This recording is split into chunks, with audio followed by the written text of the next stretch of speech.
Mapu ni mangda lepliba mase, aigi khudang asigi mapu, kana amana sokpa thengba yade, pamuna, nungshina. Mityeng amana, wahai amana, matau amana, aigi khudang asigi magun manghange khaliba, nahaki wakhal aduna, mantikpa yagani asira, poithoktabani. Kanashu kidre, kananabu nangi maikai asida laktuna, nangbu ngakpigani khanna, aranba wakhalna yomsillaba, nahaki nawong aduna, yenglakliba mityeng aduna, aibu kihangadaba natte. Kide, ay nahakpu kiba phaude. Ophelia do, Nikhilgi makhut phara iba misak tuda yenglai, thangnaba mikupta, sauramba maithong aduso, nokmi rae. Yaiphabana manak nakna, leptuna lerambada, tasengna nubi majasi, hena thauna ama lakpagum tawi. Yaiphaba, phariba Nikhilgi makhutubo, muktuna Ophelia gi khudangdo lauthoe, aduga, magi tung oina, nubi majasi bu lefali, aduga hairae. Ay nubi manakta, nangkado bala amino ina. Khudanga pairamisina kay matangino. Kay gino, ekoy Ophelia gi manakta, yet bala amisibo. Nahan kayga manade yaiphabado ngasidi, khara sawba sumali.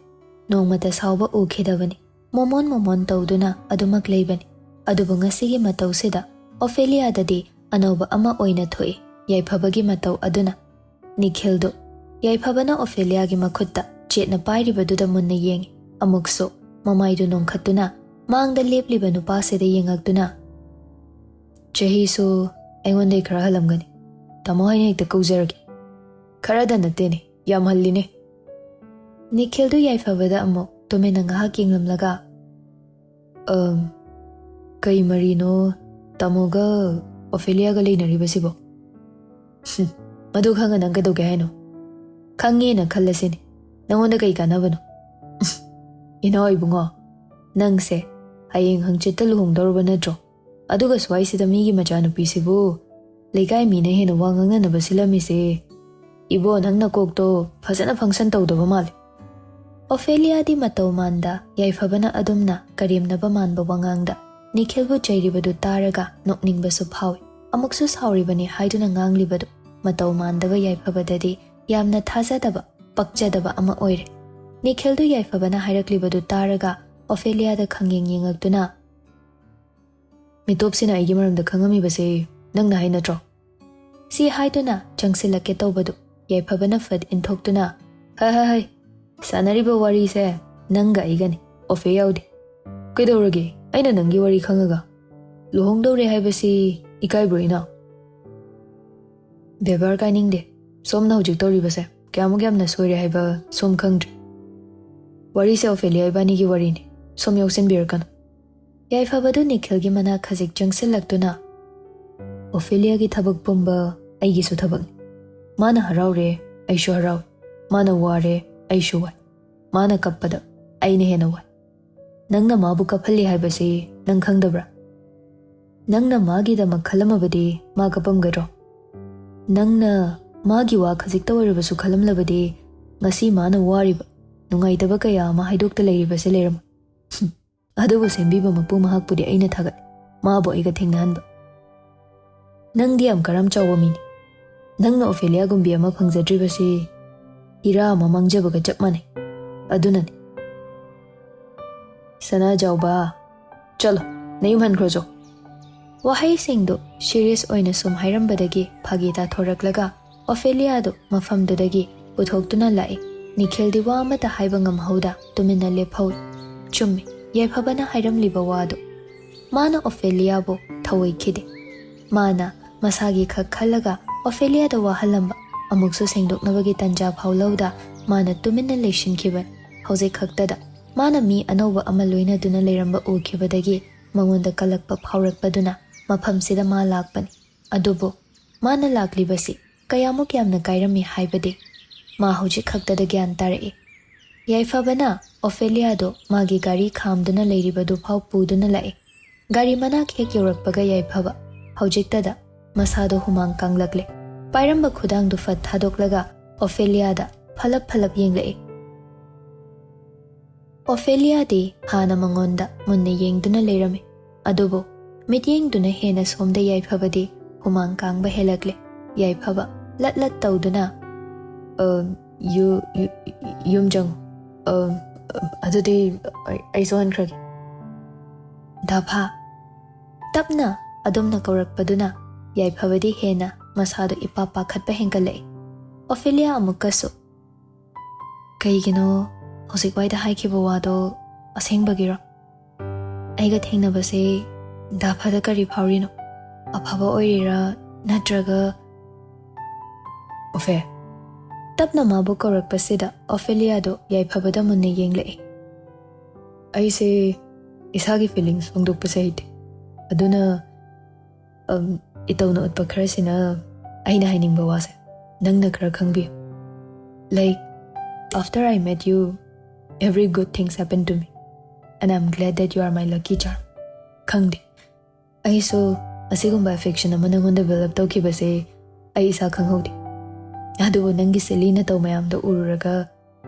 ai nangonda hena attach like amukhal masi attachment oiridra haina adubu nate nongmagi nangi na pau taningba nangbu uningba nangna kari tawri nangna kamaina leiba siguma mayam se aingonda hena important oirakpasina aise nangonda tasengna lutle khanglakpana ai ikairashi ikaina nangbu na balakpane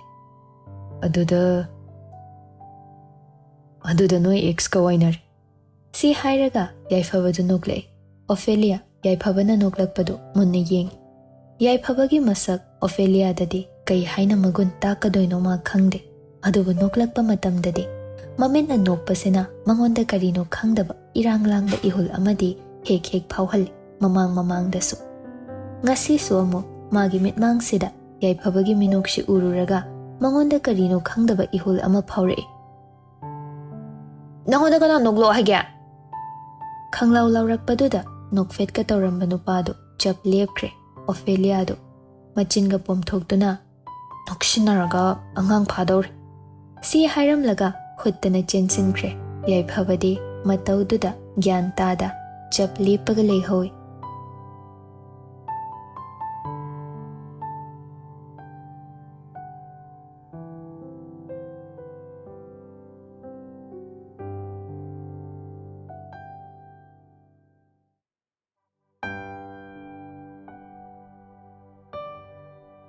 Punsi amada nungaiba mikup kaya ama thengnari mayok yari aduga punsi khara amadana awaba nungaitaba kaya na yomduna thengnari masira punsi haibasigi mahau akut atong naiba haiba wahaidugi arthadu masi oiridra mamaugi fibam asi asukkuina asumna machi lengda leirakpasi ubada leimadi hena thamoi kair mamauda sokla I haina Leibak miyam pumbada khanghalabasi phau langla ama phangdana leirakpasi leimadi hena pendaba haidu oir nakanamada inge leisu masado machanupina oiriba phibam sida nongmagi wakhal sokpa henjelakle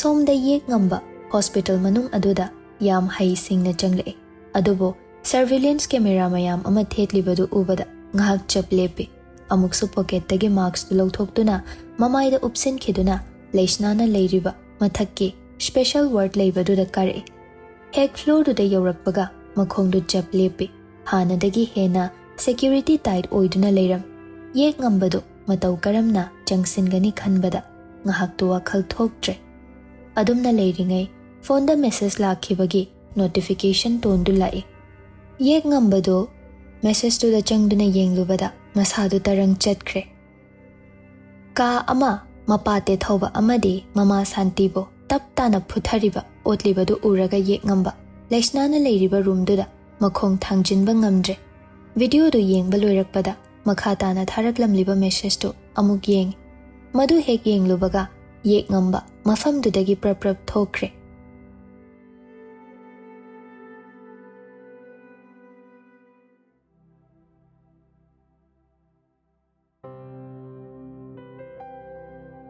Somda room manungduda yairik nganba makhutta thaina leisnana pamjana pakhiba novel ama mana pathokli chapter ama parakpa loibaga Yairik nganbado Leisnada yenglai.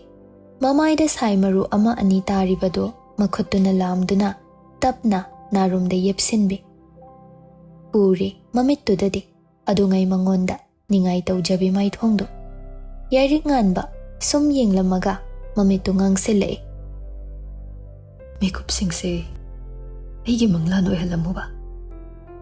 Leisna nang amuktangdi aigi tawasi yenguba.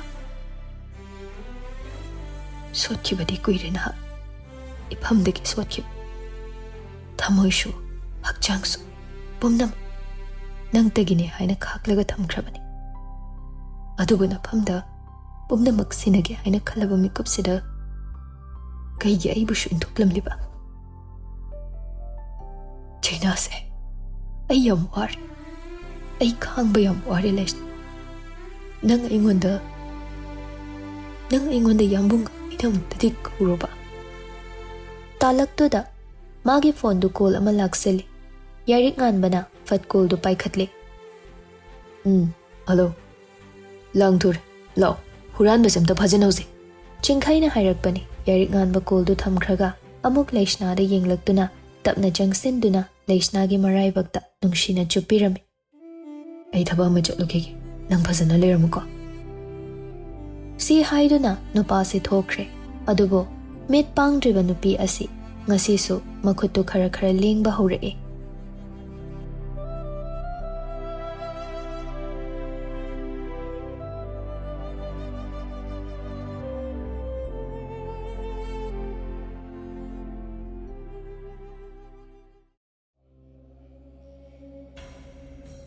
Yek ngambado mangonda kanagumba misak amana mapaga mamaga phaduna thamliba mafamdugi location hairakpani. Matomta mafamduda lakpani. Hek mafamsida yobaga mama mapa phaduna thamliba kadu koithi thirai. Kona thangda show ama londuna leramba kaduda makhut thinduna mama mapa dubu kawi. Ima pabong aini kasida leibro. Ima pabong somdasu ka manungdagi makhong makhut pulliba santi amadi tet hobado mapandagi machagi makhol tarabada khonjel khara kanna ibungo imaga papunga leye ichana na bana bai khoin ibu angtadi kallo. Yek ngambado mamana kapli ba khonjel da hairakpadu taraga angawbagum thongdu nam khainaba tawre. Leiramba pochaina kadu loliba sodu thugainaba hotnai. Kaina thangda leiramba nung amana sodu thugaire aduga kadu da changai. Mama mapagi leiramliba phibamdu ubada yek ngamba asawbana masadu nung pal ole. Mama mapada pulamiba singdu lauthokduna kadudagi thoknaba mamai leithorakpada thongjinduda makhoi ahumda munna yengduna leiramli nupado. Yek ngamba nupado ubada pisumdu khangsuk sukhe aduga nangnara mafamsida laknaba aibu kaurise. Kauba nate napa nama se yengingbagi nang nasana lakhanbani. Yakpana nangse khatokhalamana phabani. Aina khamubagi pumnamak soiba ngakdani. Yarelba nokmi tawre. Natomta hojikta chakpa lakbro. Aina de haizabani kaishu kanaroi haidan. Aranba tawba mishu kyam kuina chatke. Example nangonde horaga. Santi amadi te thobado masa pumbadu shokli haiba kawba makai hojik masana lepliba khongphamsi kayamok yamna lurabage haiba khangjade. Mibu kaishu leitana khanba hanagi saram chatki wakhaldo hongba leite aduna haidorakpa ngangthora iba wahai khonda su thire. Ibungo nangbu aigi ichanupa sibu karimta kiba khangdabro. Hai napunsido manglamga toba khasikhak ngairba matamdudane icha sina kanbirambado kawganune he. Yarelba Santige haidorakpa wahaido taraga hena momon tawrakle te thawba sumakha tare. Kanade saibungo aikhoigi lambi thatkan maduna nangi afaba oigani. Asi hairaga makhong thangba hawi. Ikoi hauda liklado makhoigi team kharaga changsilai chatke tawramba ahumdo chap lepe. Likla makhota pariba revolver duna aim tawduna le. Yarelbana makhut animakto pocket humduna makhoida yengai.